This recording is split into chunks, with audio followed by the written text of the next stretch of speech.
Son las 8:12. Gracias por continuar con nosotros en Informativo en Punto. Ya lo sabes, también activas, bien presentes en nuestras redes sociales, TikTok, YouTube, Instagram, Informativo en Punto. Oiga, y hoy en día, hablar de derechos humanos y saber de derechos humanos tiene que ser fundamental. Se escucha mucho, pero aún desconocemos qué son, por qué existen, o algunas personas dicen, ni existen, nada más están ahí, pero no hacen nada. Para profundizar de este tema, tengo el gusto de tener al abogado Eduardo André Jiménez Ortegón, especialista en derechos humanos. ¿Cómo estás, Eduardo? Muy buenos días. Buenos días a todos y todas los que nos escuchan. Pues es un gusto estar acá con ustedes y compartir el espacio. Estamos felices. Al contrario, muchísimas gracias por estar aquí con nosotros, porque hay muchísimo, ¿no?, que desglosar en este tema de derechos humanos. Pero primero, ¿qué son los derechos humanos?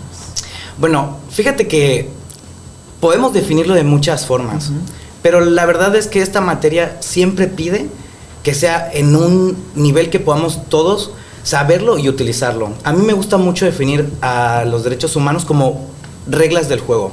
De hecho, yo te propongo que platiquemos imaginando que todo el sistema jurídico es un juego de mesa, y no sé si has jugado uno, no sé si algunas personas han jugado uno. Vamos a usar el uno como una analogía para explicarlo.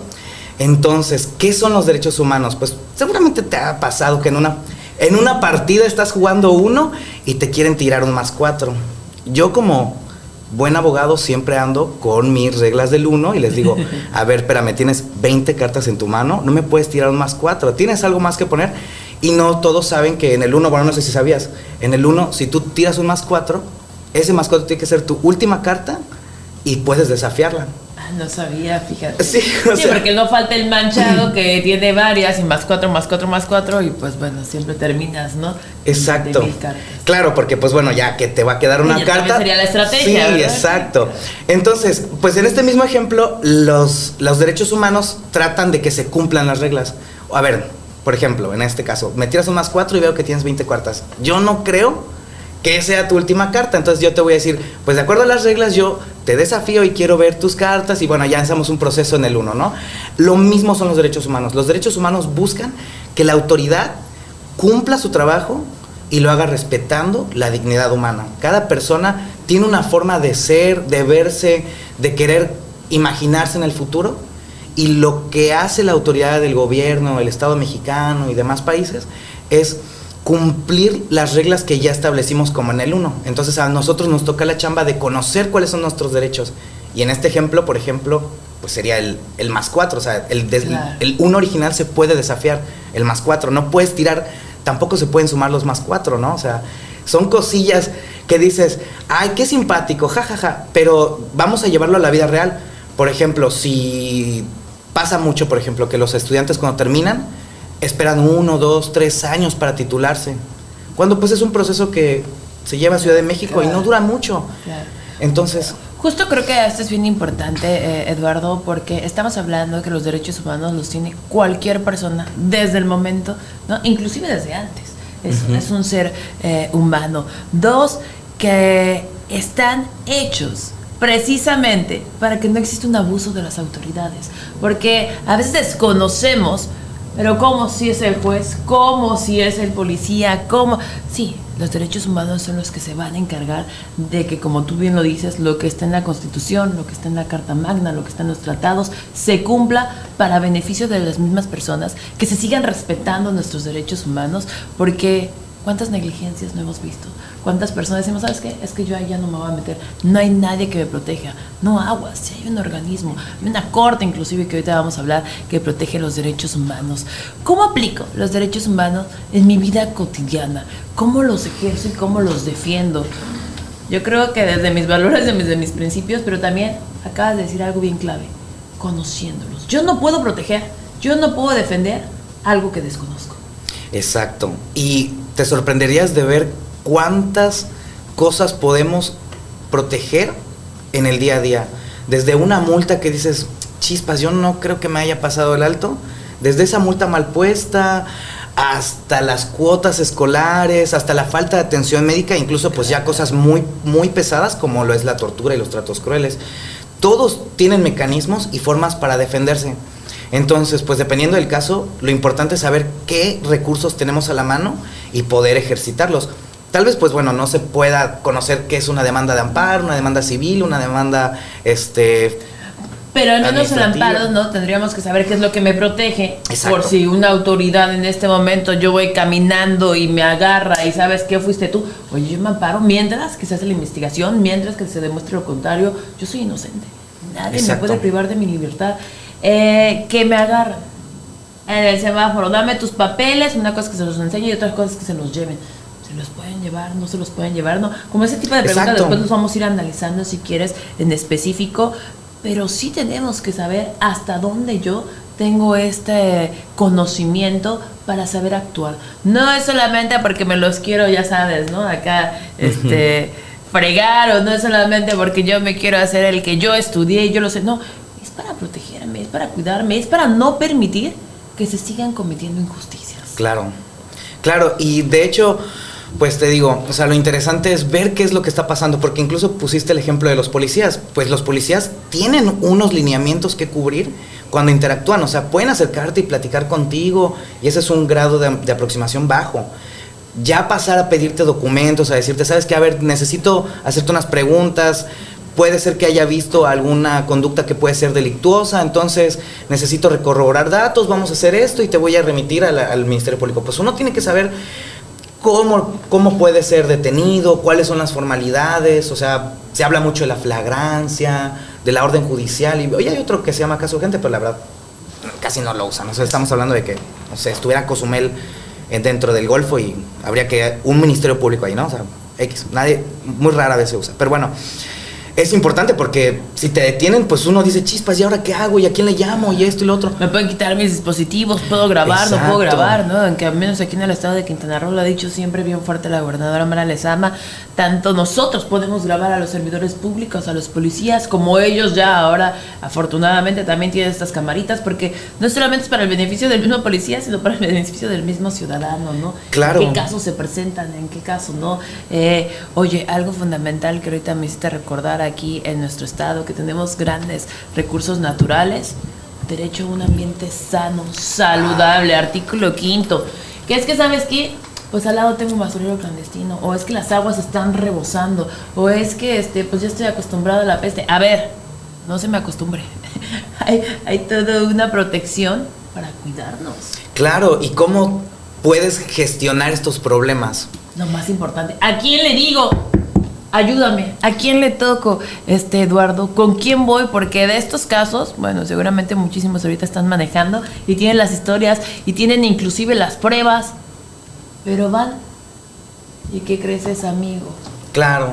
Del MP, o ese policía ya no está, o nadie me cree porque soy un ciudadano y no tengo prácticamente derechos, aunque sí los tiene.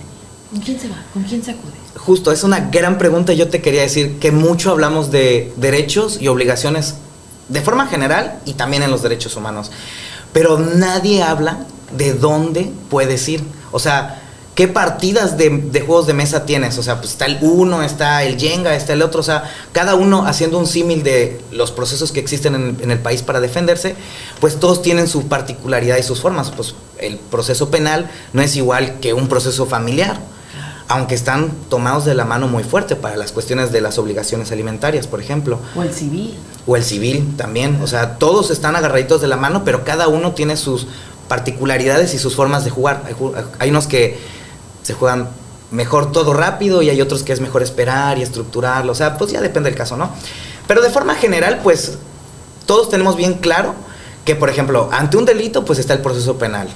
Ante cualquier problema que pueda yo tener con mis familiares y quisiera resolverlo, está lo familiar, y así sucesivamente. Pero lo interesante es ver con una perspectiva distinta y entender estos procesos y decir, el gobierno tiene la obligación de administrar la justicia. ¿Y cómo lo hacen? A través de estos procesos, para que no nos estemos pegando catorrazos entre nosotros, ¿no? O sea, vivamos en una sana convivencia. Entonces, uno tiene que ver cuál es mi problema, y entonces ahí podemos tomar la decisión correcta de qué camino seguir. Porque, pues te digo, o sea, pues para un... Sí, que cada área, ¿no? Va a tener, dependiendo que sea, inclusive si es violencia de género, si es ahora de los terrenos, que ya sabes que se pagan y de repente desaparece, ¿no? En la misma inmobiliaria. Sí hay una encargado de pues catalogar, ejercer, ¿no? Esta justicia. Pero literal, la Comisión de Derechos Humanos, ¿para qué? Ay, qué buena pregunta. Es una gran pregunta. Mira, en México podemos defender, ya lo habíamos platicado del amparo, ¿no? Ya lo habíamos mencionado. En México podemos defender los derechos humanos en todos los procesos que se hagan, desde sacar una licencia hasta escriturar tu casa, hay derechos humanos de por medio. Pero ya en específico vamos a dividir los problemas entre particulares y particulares con autoridades. La Comisión de los Derechos Humanos y los procesos, las demandas de amparo, tienen el objetivo de estudiar qué es lo que hizo la autoridad y en el caso del amparo, pues detener el acto para que no haga daño a la persona, para que este derecho se pueda proteger y no se llegue a un lugar en donde ya no se pueda reparar. ¿Qué pasa? Por ejemplo, pues si demuelen tu edificio, pues ahí ya está muy complicado, ¿no? O si me quitan la vida, pues ahí ya, ¿no? Exacto. Que hay cosas que se hacen antes, pero sí es para proteger, para no seguir violentando. Exacto. Entonces, como un juez sí puede decirle a las demás autoridades qué hacer o qué no hacer o qué detener, queda la pregunta de, ok, si ya pasó algo de lo que yo me amparé y detuve una detención, por ejemplo, con tortura, agreguémosle saborcito al ejemplo, el juez va a decir, pues investíguese la tortura, sanciónense a los responsables y pues bueno, se le den los beneficios que corresponden a esta persona por haber sido torturada. Pero del otro lado, pues la vida ya quedó, la persona pues ya quedó con una afectación tremenda, o sea, pues ya va a haber policías. Física, emocional. Sí, exacto. ¿No? Laboral, porque por mientras que te creo, no te creo, mira, ¿sabes qué? Pues muchísimas gracias. Sí, acá vamos a dividirnos muchísimo los abogados porque siempre nos gusta debatir, ¿no? Poner nuestras ideas sobre la mesa. Pero particularmente para mí, la Comisión de Derechos Humanos y la CNDH, o sea, la Comisión del Estado de Quintana Roo y la Nacional, tienen la obligación de reparar el daño. Se centran en estudiar a la persona y ver cómo este acto que declararon que viola derechos humanos les afectó. Te voy a poner un caso en específico, Eduardo. Me gustan los casos. Que hace unos años, tú recordarás que aquí en Benito Juárez, pues normalmente no había manifestaciones. Yo soy de Ciudad de México, por supuesto que me conozco qué es, ¿no? Sí. Una manifestación, apenas aquí iniciaban y justo cuando pasó todo este movimiento feminista que sigue hoy pues estando muy muy presente en diferentes partes del mundo, y aquí en Benito Juárez no se tenían ni siquiera los protocolos, no sabíamos qué era o la magnitud de una manifestación que aunque se dice que era pacífica, no fue pacífica. Estuve presente llevando la cobertura con otros amigos periodistas y de repente llegaron los mismos policías, unas semanas antes inclusive habían dado algunos tiros al aire, algunos de nuestros reporteros de otro medio de comunicación también fueron heridos, no había protocolos, no había nada. Me queda claro que esto era una super sanción, ¿no? Estaban violentando nuestro derecho que tenemos de manifestarnos. Claro. Acto siguiente, después hubo otra manifestación, estábamos ahí presentes llevando toda la cobertura y de repente igual llegan los policías, no saben ni siquiera quién era, porque me queda claro que ahí también pues había violencia, me queda claro que también había vandalismo, no estoy diciendo que no hubiera pasado, pero llegaron, no sabían ni qué, empezaron a agarrar, los mismos medios los empezamos a cuestionar, a grabar, y estaban los representantes de la Comisión de Derechos Humanos solamente como observadores, y muchísimas personas dicen, oye, es que estás viendo cómo lo está violentando, estás viendo que él no hizo nada porque tú estabas con nosotros en la misma manifestación estando de afuera. Y entonces la misma ciudadanía empieza y se voltea y les empieza a cuestionar, oye, entonces ¿para qué sirve tu trabajo? Claro. Si nada vas a estar de observador y nada vas a hacer anotaciones. Son muy juzgados también. Sí, claro, y la verdad es que haces una presión muy interesante porque justo te decía, las comisiones de derechos humanos no son autoridades, no son jueces, no te pueden obligar a decir, ¿sabes qué? Detente. Y tampoco tienen la licencia para usar la fuerza. O sea, son organismos que no tienen... Independientes, inclusive. Autónomos, o sea, son parte del gobierno, son parte del gobierno, pero pues tampoco están armados, tampoco tienen chalecos antibalas. Eso es bien curioso, por ejemplo. Pero mi pregunta es, entonces, ¿para qué sirven? ¿Para qué van? Porque pues yo puedo ir, ¿no? Como reportero y estoy anotando todo. ¿Qué peso tiene la comisión? Porque sí también tiene un peso hacer una recomendación que venga de la Comisión Nacional de Derechos Humanos. Que bueno, de hecho, este caso, nada más como para ponerle nombre, este es el caso del 8N. Exacto. Es de la recomendación 2020-2020. Que bueno, justo. Pues seguro te tocó. Sí, me tocó. Sí, claro. Sí, me tocó. Pero pues bueno, te digo, o sea, justo, pues al final, la idea es que las autoridades hagan su trabajo como dice la ley. Y que es lo que platicábamos al principio de los derechos humanos. ¿Qué pasa? Pues bueno, algunas autoridades todavía como que no cambian ese chip de decir, ok, todas las prácticas que estuvieron antes, pues muy padres y muy divertidas, jiji, jaja, reímos y lloramos. Pero bueno, hoy ya estamos en otra realidad, en donde yo tengo que considerar que mi acto va a afectar personas, a impactar en sus derechos, para bien o para mal, pero bueno. Entonces, ¿para qué sirven? Pues lo que deben de hacer y lo que hicieron en ese entonces fue, en el momento de los hechos, pues documentar todo lo que estaban viendo. Porque, pues bueno, a veces pasa que nos tocaba, ¿no? Llegaban detenidos, todos golpeados, y nos decían, nos golpearon los policías. Y luego pues resulta que los policías entraron. ¿Cómo crees? Si yo no lo golpeé, ya venía. No, pasaba, es que pasaba, y es muy curioso, eran los linchamientos que habían antes. Okay. Entonces los policías llegaban, aseguraban a la persona y se la llevaban. Que siquiera como detenido, o sea, pues obviamente había un señalamiento de algún delito, sí, claro, de las personas y los testigos. Pero pues ni siquiera era como de que te voy a detener y nada, ¿no? O sea, era más bien resguardar a la persona y llevársela. Y entonces ya cuando llegaban al Ministerio Público se presentaban las denuncias y se iniciaban los procesos. Pero en ese caso, por ejemplo, pues uno como autoridad dice, no, pues los policías lo golpearon, lo torturaron, vamos a iniciar las investigaciones. Y pues resulta ser que vas, entrevistas a las personas y dices, sí, es la persona que lincharon el otro día porque estuvo robando no sé qué o X delito, ¿no? Y entonces, ¿cómo se defiende el policía? O sea, en esa parte sí es también importante entender que los policías son la línea de defensa de la ciudadanía. O sea, están ahí para y tendríamos que respetarlos, lastimosamente. Eduardo creo que cada vez se está apoyando más para que tengamos buenos policías, se está capacitando, se le está dando mejores sueldos.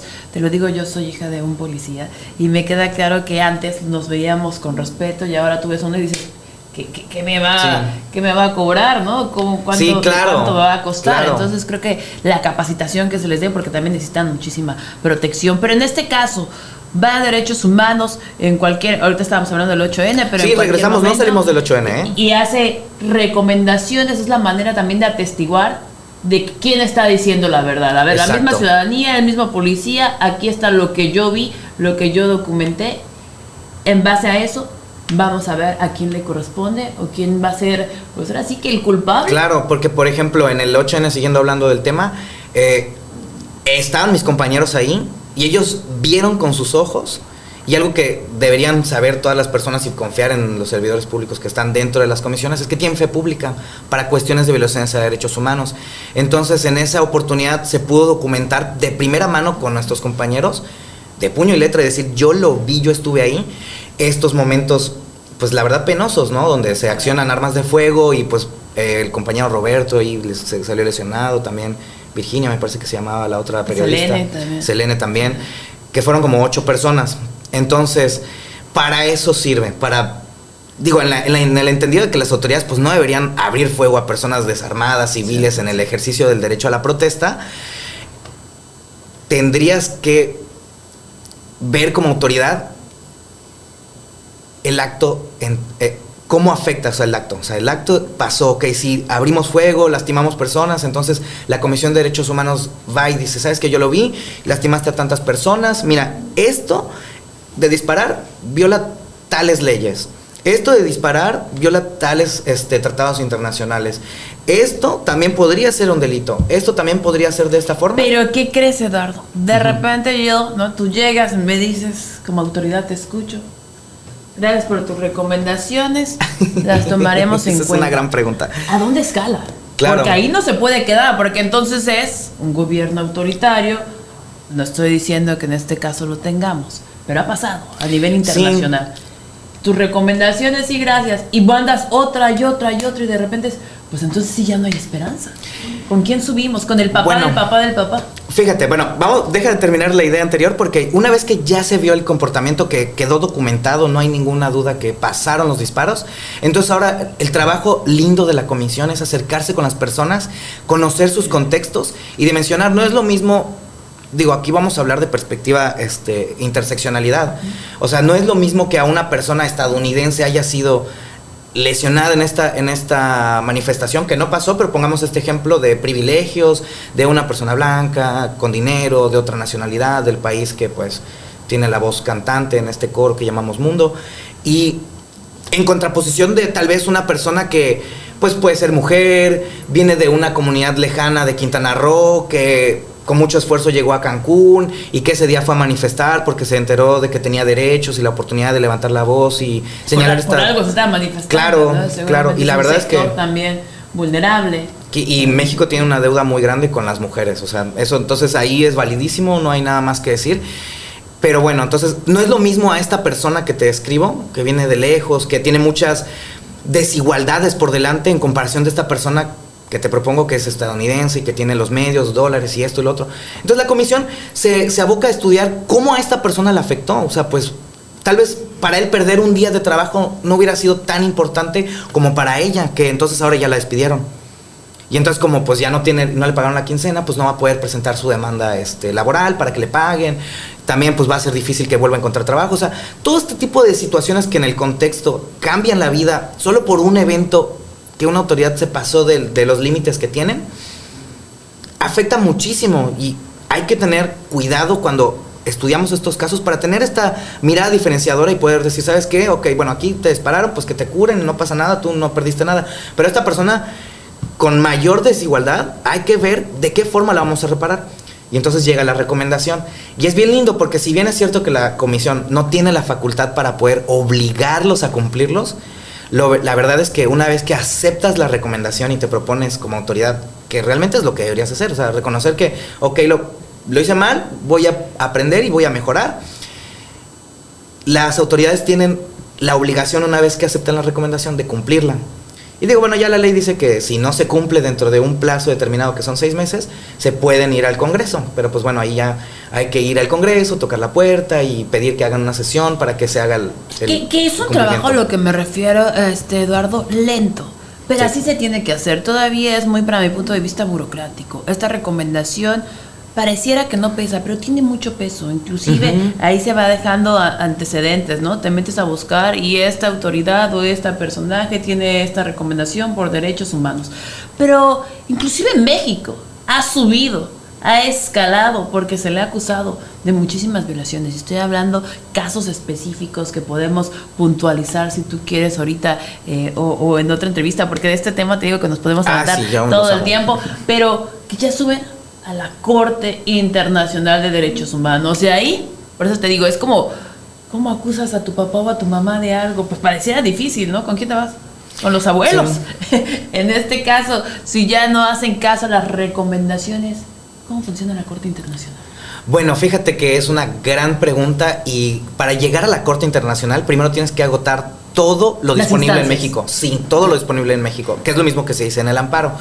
En este caso, pues bueno, retomando por ejemplo el caso Campo Algodonero, que es uno de los más importantes. Y está como que relacionado, ¿no? Con esta... Todos los casos, sí. Claro. Todos los casos de México en la Corte son muy relevantes por lo que representaron y la defensa de los derechos y el reconocimiento de estos. Pero Campo Algodonero vino a traer la perspectiva de género y la obligación de juzgar con perspectiva de género, entonces, dentro de los procesos. Entonces es una obligación. O sea, ya no es de que, yo no creo. El caso se dedica a eso, pues mira, ¿cómo no le va a pasar? Exacto. A ver, aquí no importa. De forma clara y concisa, el caso Campo Algodonero fue un sistema de violencia ejercida contra las mujeres de Chihuahua. ¿Podríamos explicarlo rapidísimo? Súper rápido, sí.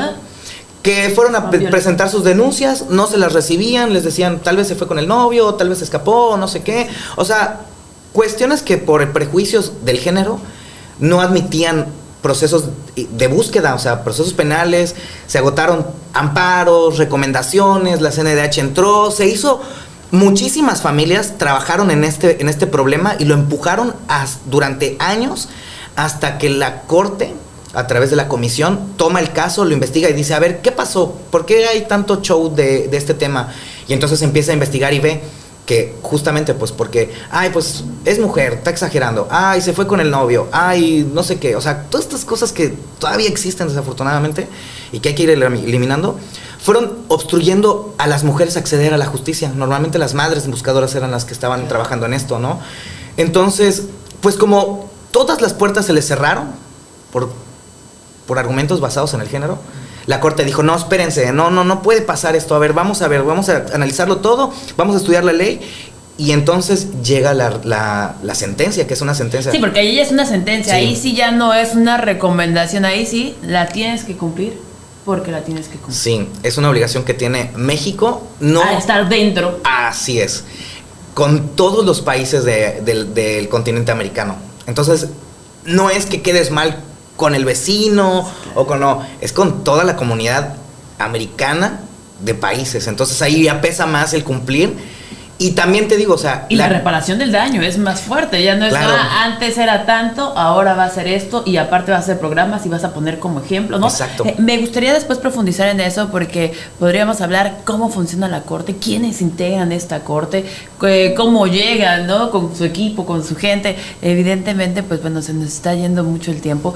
Me gustaría también que vinieras más adelante a desarrollar caso por caso de estos de los, claro, más emblemáticos, porque creo que son importantes, porque deja un precedente y un parteaguas fundamental para todos los que hoy en día podemos salir a la calle a caminar sin ningún tema, para, claro, los que hoy en día inclusive nos podemos defender, y también ver estas generaciones, que muchos no les gusta decirles generaciones de derechos humanos, pero sí, textualmente, ¿no? Se catalogan, porque incluso algunos dicen animales, y hay otra parte que dice, no, es que estamos hablando de derechos humanos, no pueden estar los animales. Hay todo un debate, una, claro, polémica que podríamos tocar. Pero por mientras, Eduardo André Jiménez Ortegón, que eres abogado, ¿dónde podemos tener más información? ¿Dónde podemos estar en contacto contigo? Pues mira, yo estoy en Instagram y en Facebook como Yakshe Consultoría Jurídica, ahí me pueden encontrar.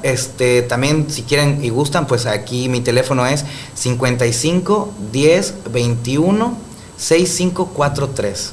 Lo practiqué para que no se me olvide. Es que como nunca me llamo. Ya sé, yo digo lo mismo, como nunca me llamo no me lo sé. Y sabes que es tan importante, Eduardo André, tanto tú si quieres como yo también invito a la comunidad informativa a un punto, que si usted se le ha violentado algún derecho humano con lo que acabamos de decir, e inclusive vamos a seguir profundizando cada 15 días, te invito para que vengas, para, sí, que tengamos estas pláticas y me digan, oye, a mí me pasó esto, ¿qué procede? Mándenos sus preguntas, con gusto va a estar Eduardo, muy en general se las podríamos como, tú tienes que hacer esto y esto y esto, y ya pues algo más personalizado, por supuesto, lo podrían buscar en sus redes sociales. Sí, me encanta esa idea, porque eso es realmente lo que pide esta materia, que sea en el pie de calle, o sea, que estemos hablando de problemas reales de, oye, ¿sabes qué? Es que quiero sacar a mi hijo de X escuela y cambiarla a otra escuela porque así me conviene, pero no me quieren dar sus documentos. Eso también se ve, es materia de derechos humanos, nadie puede privarte de tus documentos que te dan identidad, eso no se puede hacer, no se puede, lo dice la Corte Nacional, ¿no? O sea, y cosas así como de que es que pedí algo y no me han dicho nada, o me detuvieron, o una multa. Todo tiene que ver con derechos humanos. Siempre que se siga la regla, la autoridad va a estar bien y le damos una palomita y de verdad celebramos, felicitamos y agradecemos a esas personas que se toman el compromiso de cumplir esta labor como debe de ser y piensan en los ciudadanos, porque hay muchas y muchos servidores públicos que lo hacen y la verdad yo siempre se los aplaudo, siempre se los agradezco. Es muy lindo ver que a alguien le importa a México. Claro, ¿no? Y tenemos una nueva Corte de Justicia de ministros y ministras que seguramente también ahí va a ser interesante ver, porque pues la ciudadanía ya está harta, ya está cansada, cada vez todos estos comerciales, todos estos spots, sí, toda esta información que por eso lo damos a conocer de derechos humanos nos sirve para decir, sí tengo derechos, oye, bueno, en el pasado era así, hoy en día hay muchísimas instituciones, pero usted las tiene que conocer, y por supuesto aquí Eduardo André Jiménez Ortegón, nuestro abogado ya de cabecera de Informativo, sí, punto en los temas de derechos humanos, nos va a estar apoyando. Recuérdame tus redes sociales. Es Yakshe Consultoría Jurídica en Facebook e Instagram, y el teléfono para cualquier duda ya personal es 55 10 21 65 43. De todas formas, si alguien tiene alguna duda, escribanos y se los pasamos. Bienvenido a Informativo. Cuídate mucho, muchas gracias. Muchísimas gracias. Un saludo a todos. Bonito día.